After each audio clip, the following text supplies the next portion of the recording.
Angel Rebo, welcome to the Human Capital Innovations Podcast. Thank you very much for having me, Jonathan.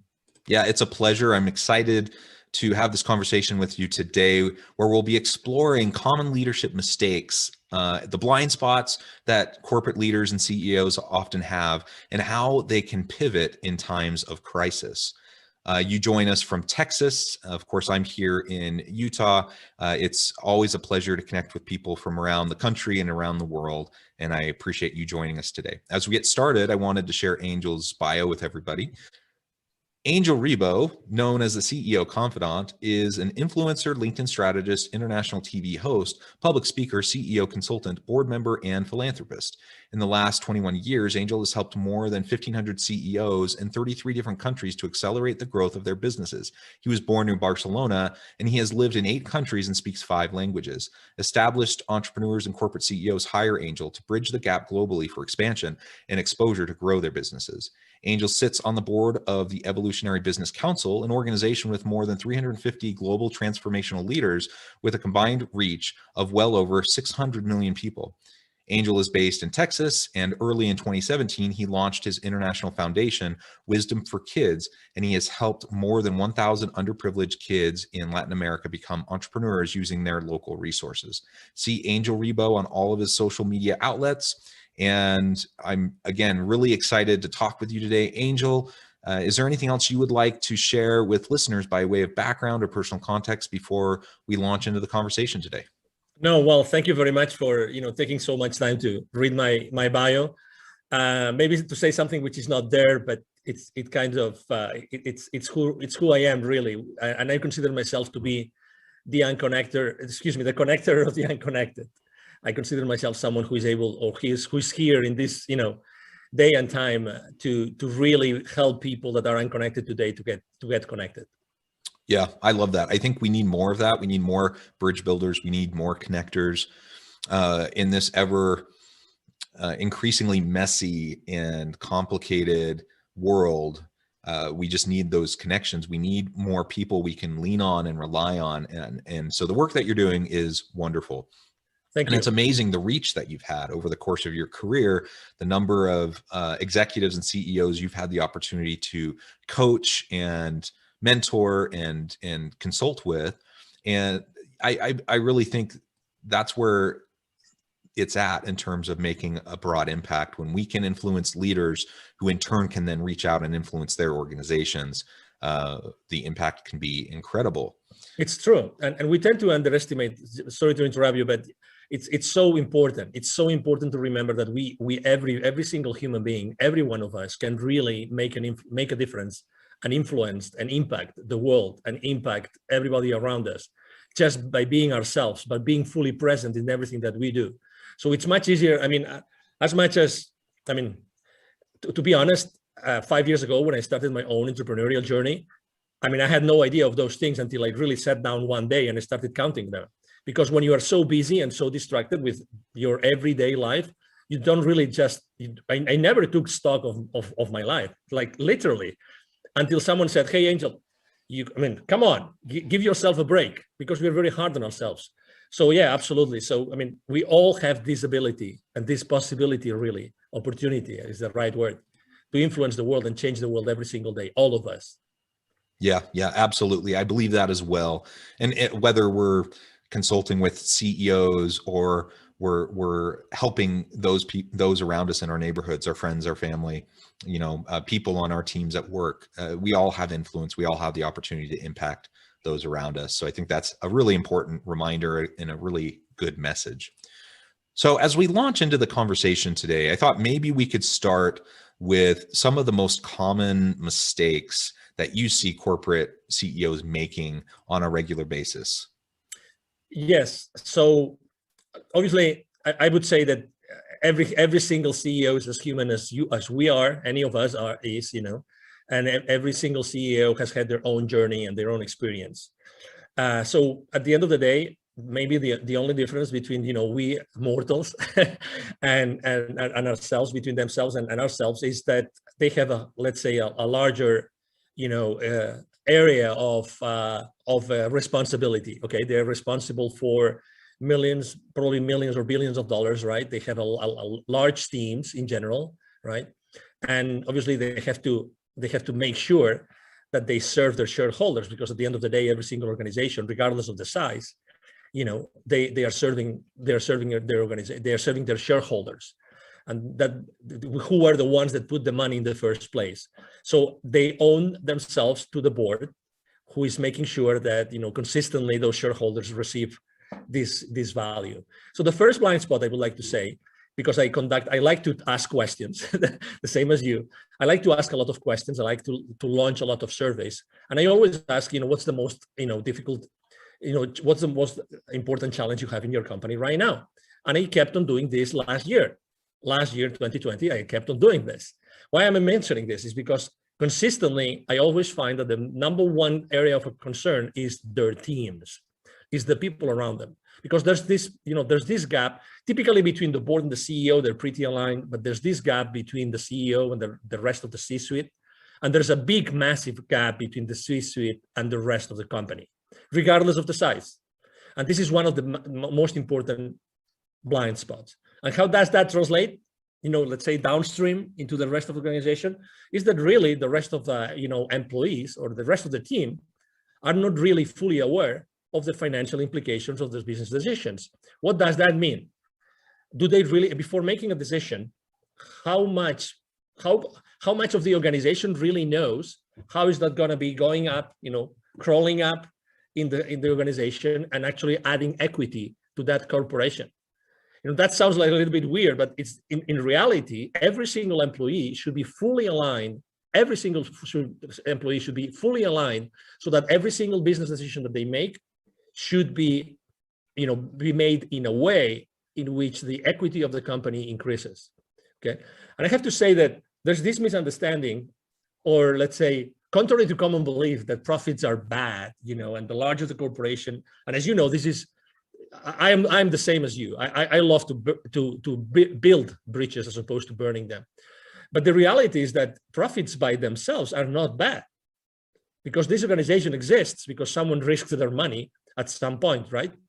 So I would say, if you can make some sort of judgment, you can maybe judge about what are those profits being used for, right? So aligning the entire organization in order to make sure that they are fully aware of the financial implications of the business decisions, that obviously they know how to do this, because it's easy to say it, but how do you actually have an organization that are fully aware to do that? And the best organizations last year, they kept on investing in their employees. The best organizations last year, regardless of the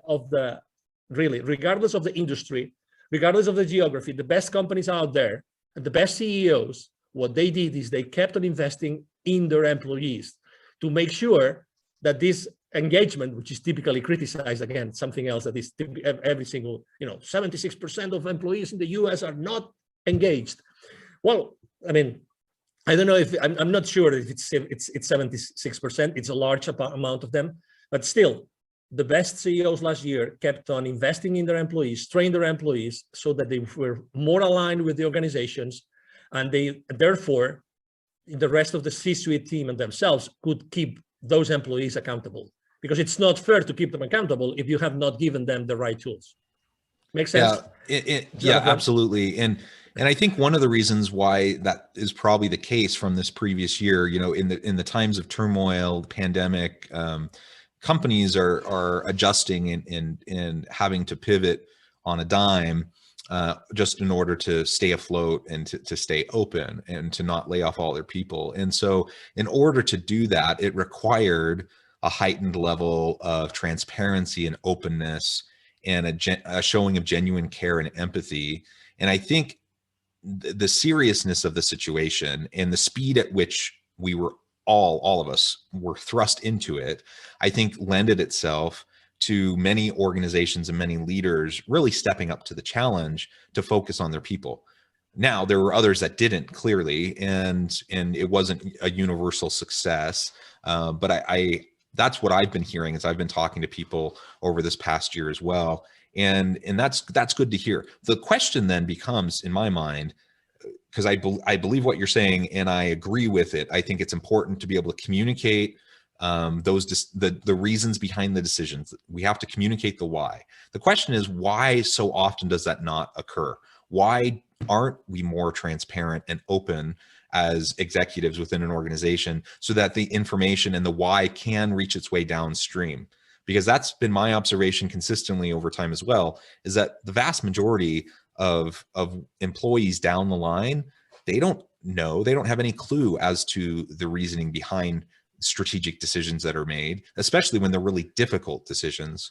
And when there's a lack of communication, employees fill in the gaps. They just start making stuff up. And usually it's not particularly, generous towards leadership, right?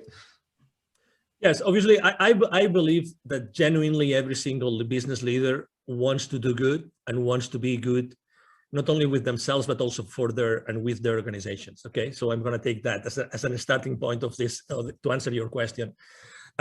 Number two, and I'm going to relate to something that obviously right now it's April 2021.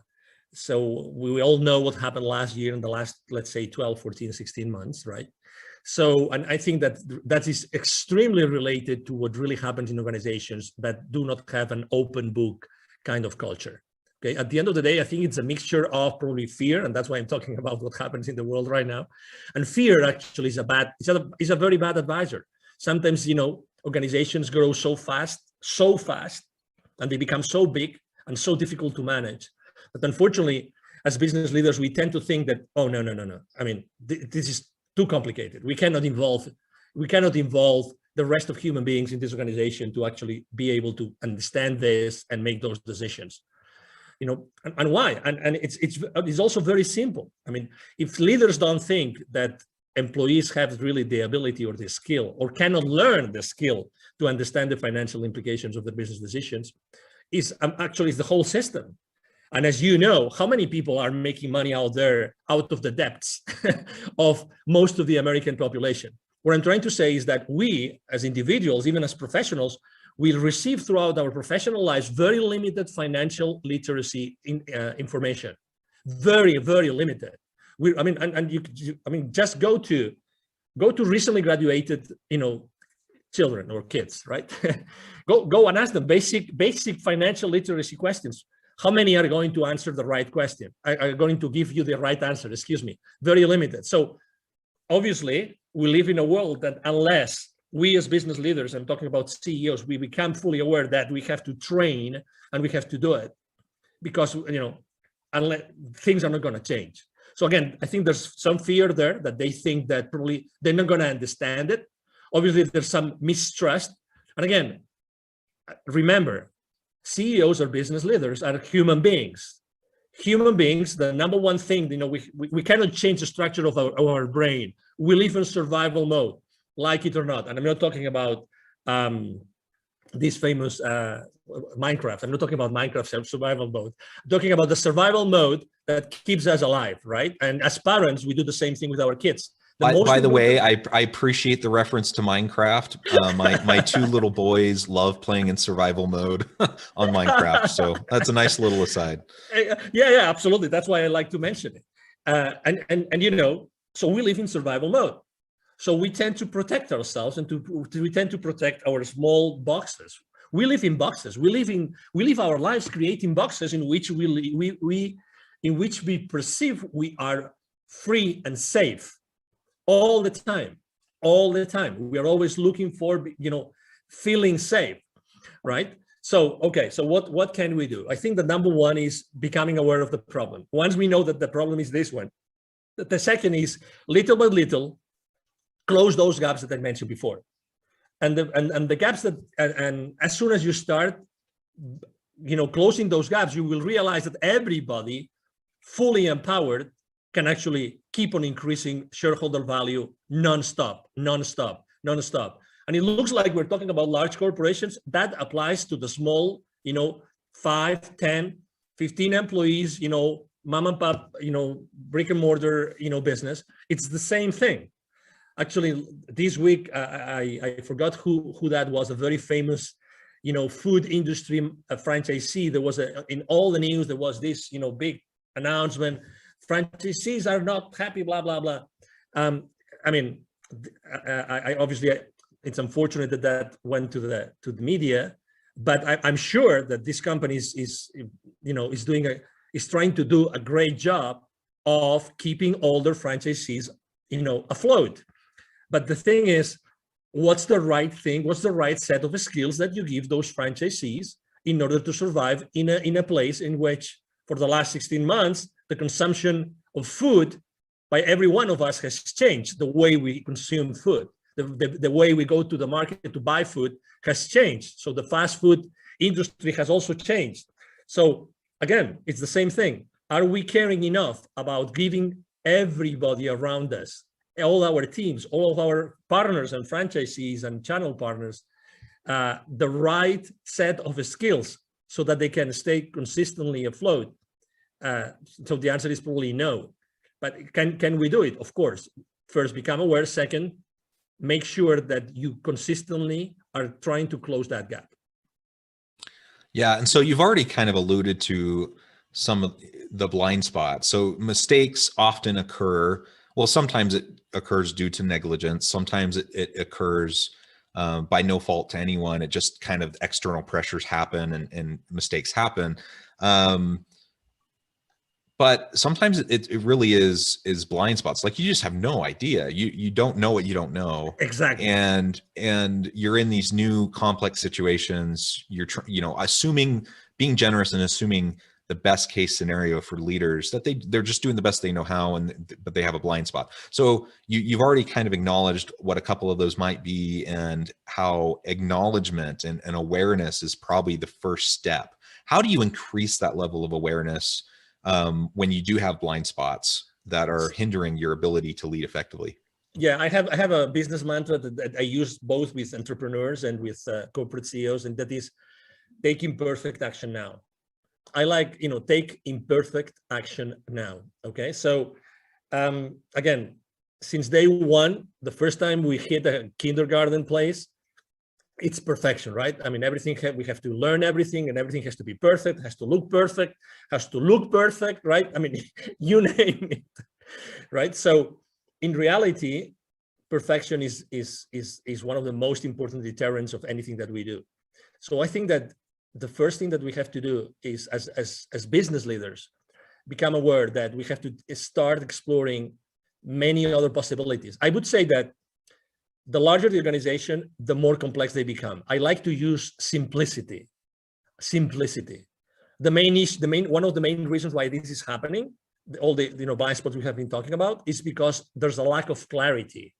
With a lot of many different issues and so many moving parts to achieve certain goals that the board is telling you to do or to achieve, you lack clarity. So there's so many routes, there's so many things to do. And then with lack of clarity comes complexity along with it, like all come together. That's why I like to talk about in terms of simplicity. Take very simple ideas, use something called the deprivation test, which is try to stop doing all those things. What would happen in my company if I stopped doing A, B, C, D, and E?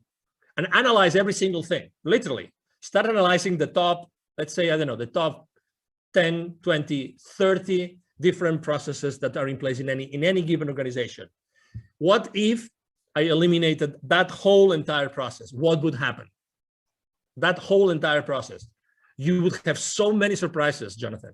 So many surprises that we are doing things that we shouldn't be doing, but we just have been doing it. And we are so amazing as human beings that we can do the most, or we can do so many wrong things more and more efficiently every single day. It's crazy.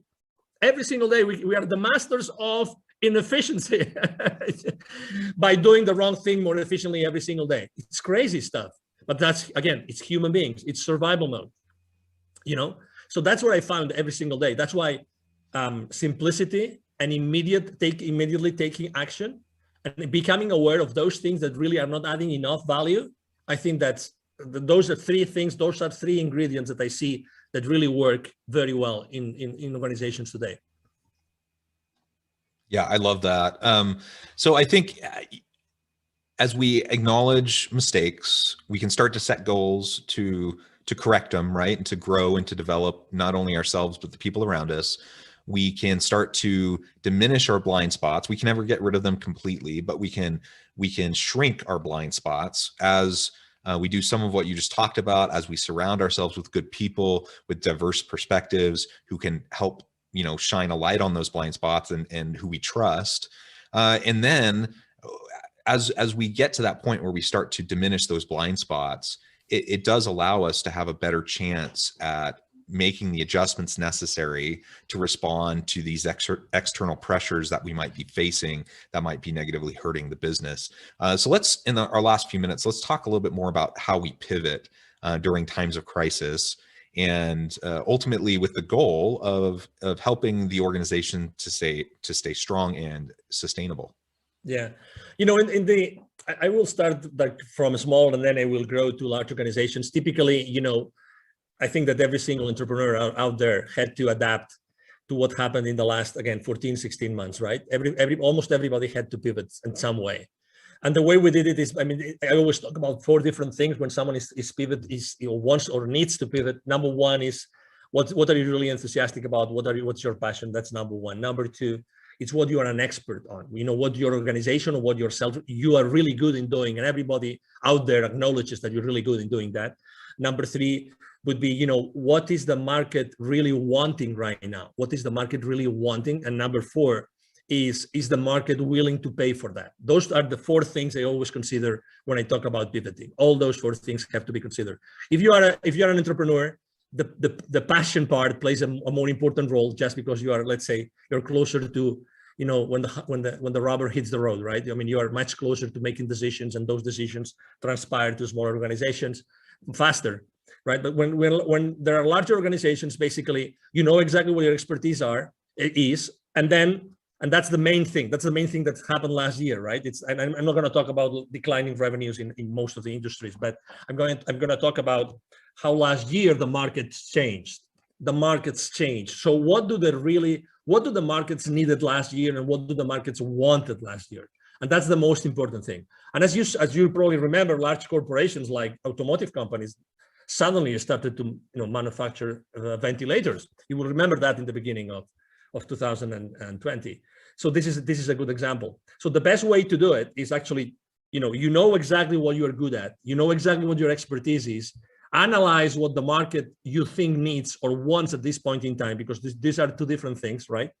And then start immediately taking imperfect action and knowing if you can use the resources and the expertise that you have in place already built in the company, if you can offer it to the new market that is being created, or with the new needs that the market already exists, right?